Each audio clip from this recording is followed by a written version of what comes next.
In this lesson, we are going to cover the shell feature.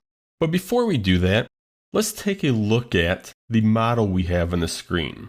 As I roll this model around, you will see it's nothing more than a solid base plate, along with a cylinder with a large bore extending through the middle of that cylinder. The part also consists of several fillets. If you would like to work along with me, you can find this part file in your Working Files folder under the part name Shell. So let's begin. I am going to select the shell icon. The Property Manager opens, and in the very first window, I am prompted for a shell thickness. I am going to change this 10 millimeters to 2 millimeters. I'll select outside of the window so the preview updates. Now before I do anything else in the Property Manager, I am going to click the green check mark and close out of the shell command. And notice the shell feature appears in the Feature Manager tree. However, if I roll the model, it will appear as though nothing happened. Let me change the view of the model. Let's change it from Shaded with Edges to Hidden Lines Visible.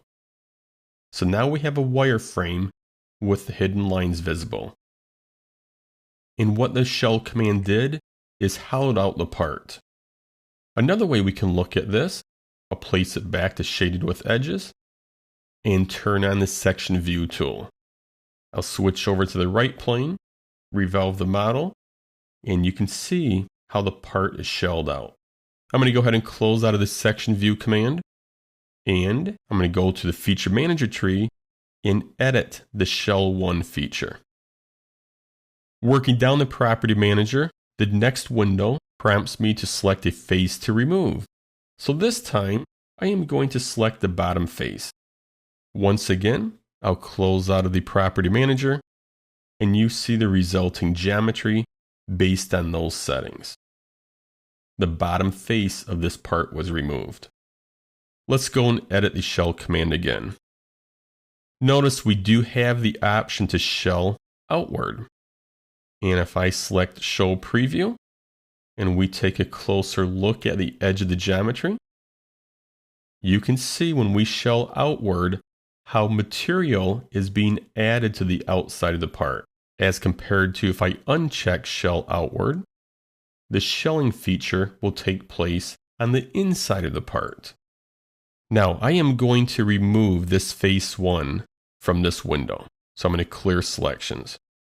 And the reason for that is I want to talk about the next item in the Property Manager, the multi-thickness setting. Right now, the part is hollowed out with a thickness of 2 millimeters. Let's have the bottom of the part have a thickness of 4 millimeters. So I'll select inside of this window, select the bottom face, and change this thickness to 4.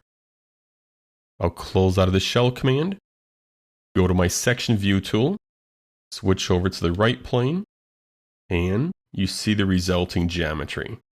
We have a shell thickness of 2, and then we have a shell thickness of 4 for the bottom of the part.